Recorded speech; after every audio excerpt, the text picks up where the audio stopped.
Okay guys, I hope you can see this. As I was doing this to take the tires off, I noticed some play. Okay?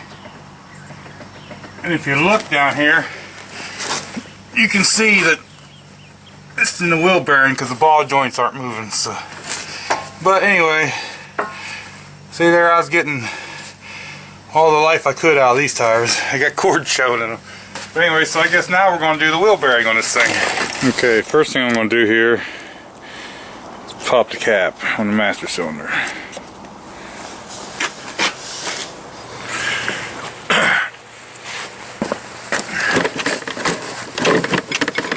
Okay, now my preferred method is to get a screwdriver here, catch on the rotor if I can,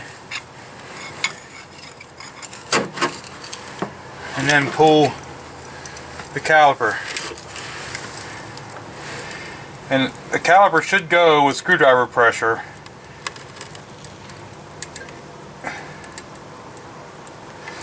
Okay, that's far enough.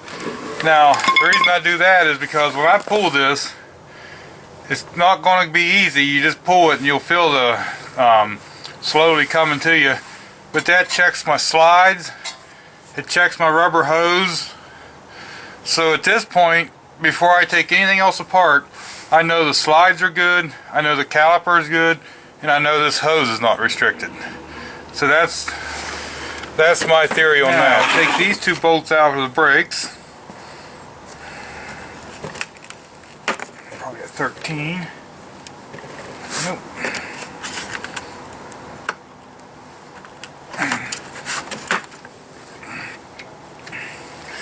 Okay, it's going to be a 14.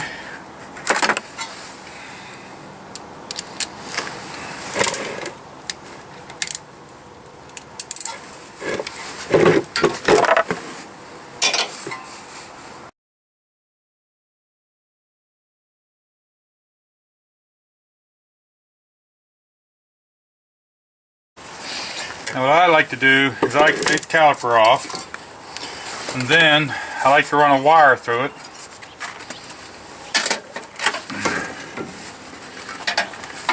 And hang it up onto something, whether it be the strut or the spring or something like that, because that way if you're working and you do something, the caliper is not going to drop down and just damage your rubber hose going to it. So I see a lot of people lay them on things and stuff like that, but I don't do that, because if you're laying a caliper somewhere, whether it be something in front of the wheel, behind the wheel, or whatever, there's a good chance that that could get kicked and your caliper drop and stretch your hose. So I just don't do that.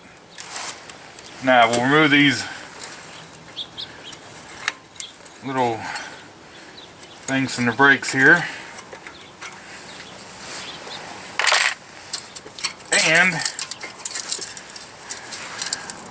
they're not gone, but while I got it apart, I'll go get me a set of brake pads in front of this thing too, because it looks like they're getting down there a ways.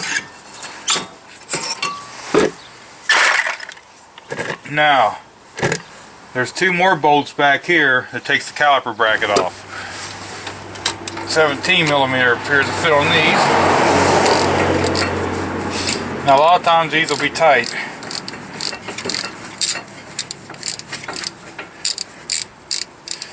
But you want to get your bracket off. That way we can pull the rotor off and we'll be one step closer.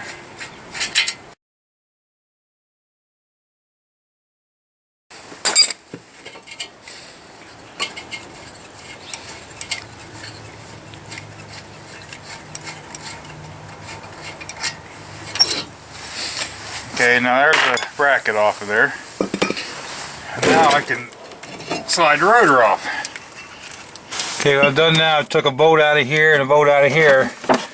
That way, I can bend this over. Now, if you'll be able to see, right up there is a connector for the ABS brake. Now, I'm going to have to take 10mm out of the body here, because there's a bracket. There's also one right here that holds that ABS cable on. Okay, now what I'm going to do is pull this cotter pin out. Take this little tin nut off, the retainer nut, and then I'll take the axle nut loose. Okay, I can't get this cotter pin out, and I can't get to the back side of it, the head of it. So what I do is just either break it off or bend it down, and then I'll get me a socket that'll fit on here, and then I just drive the socket on it, and then I'll just spin it right off and leave the nut or the cotter pin in there until later.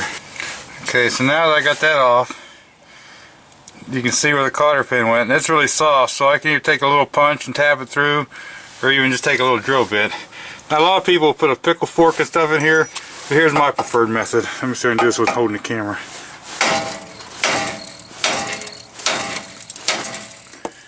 Okay, as long as you hit on this cast that's on a tapered shaft, so the shock will drive these right up out of there.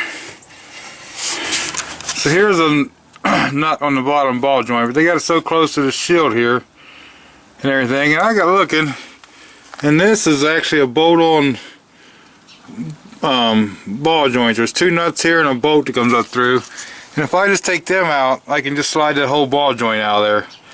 So instead of messing with that nut right now, I think I just want to unbolt the ball joint and take it out, and then if I do got to take that out, I can do it on the bench.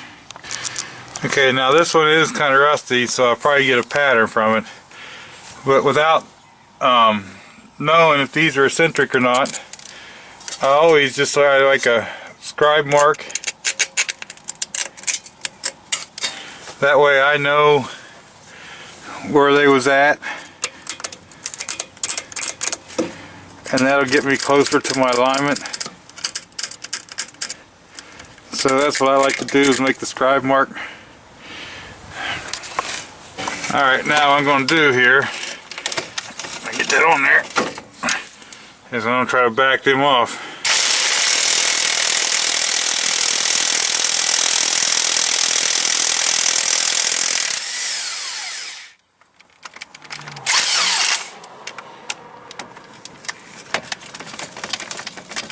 If you have an impact, it's nice.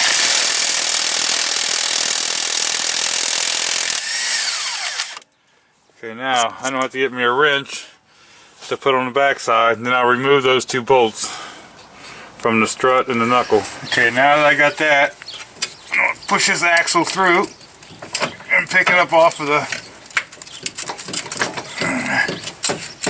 bottom here. You might have to help that up out of there a little bit. Like I say, it just looked to me like it'd be easier to take them 3 bolts out.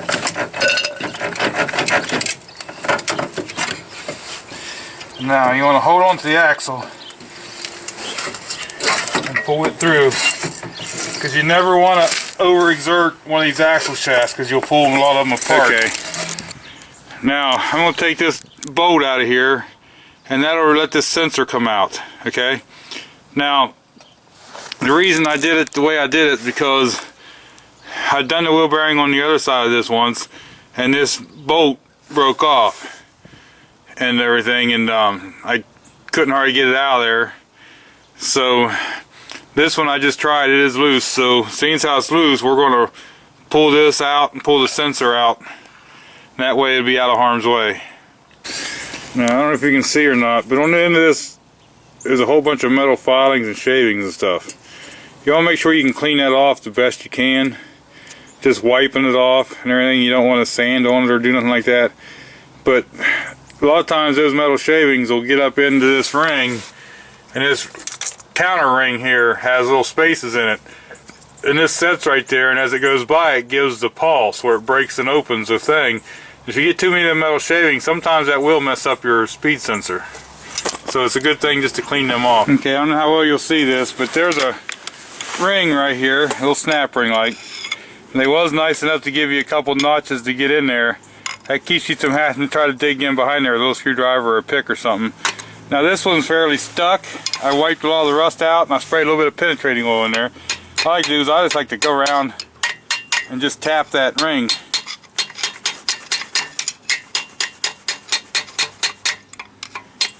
A lot of times that'll loosen it up. And if you have to, I don't have this in a vise, but you can tap. Okay, now I've seen it spin, so now I know that that ring's loose. Okay, now I'll take these, which are almost too small for the job.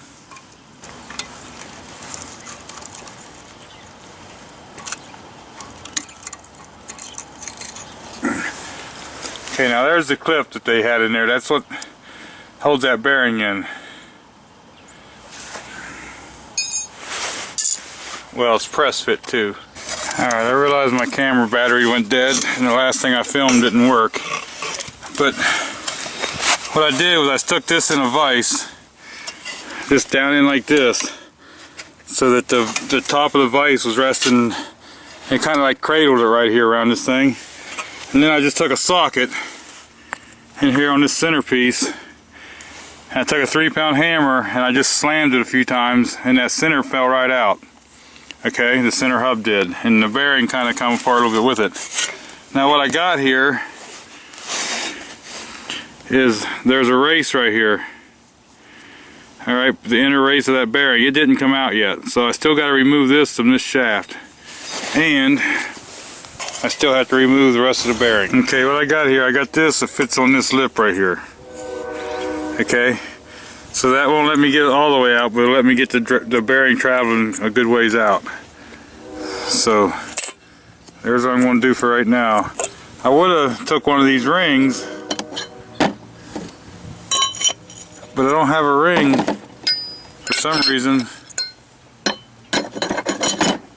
that fits in there. Okay, that's my closest one, and it's too big. I don't want to mess up that little tin ring. If I had to, I might take the tin ring out, but if I get it to move, then I can probably just take and knock it the rest of the way out with a hammer and chisel. And now this side, this piece fits right in there. Okay, so we're going to run this stud through there with the washer. Okay, I hope you can see this. I'm hoping the other side doesn't turn. If I do, I have to hold it. What I'm going to do is just, I got this in there, and whenever this tightens up, this one's locked onto the ring that's into the casting, and this one will fit through with the bearing, so it should pull this bearing right through. So let's see what happens.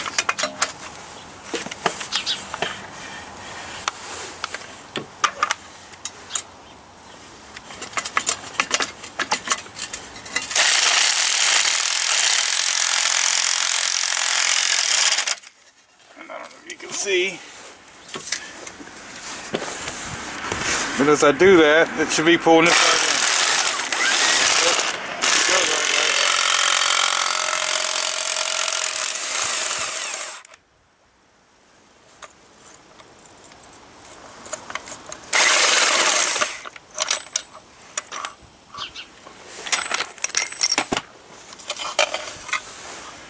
Okay.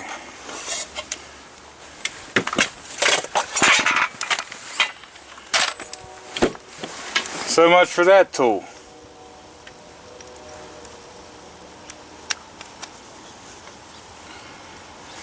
I guess before we go on, I'll have to re-weld that.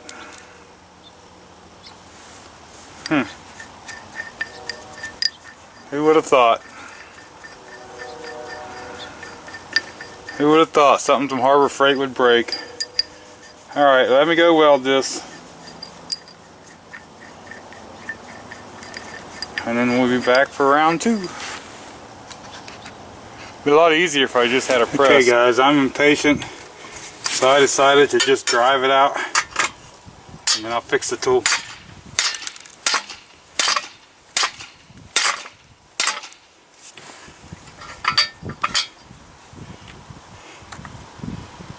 And I wish I had something else to hit on.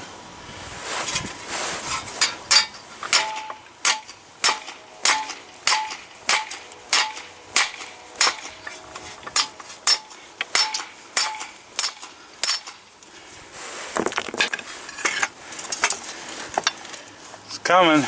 It's almost out of there.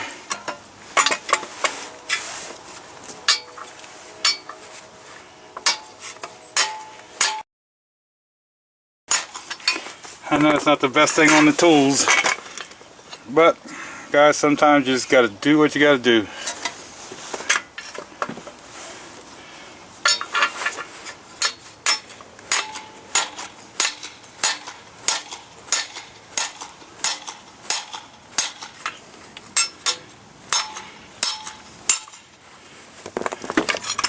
Okay, there's one bearing race out.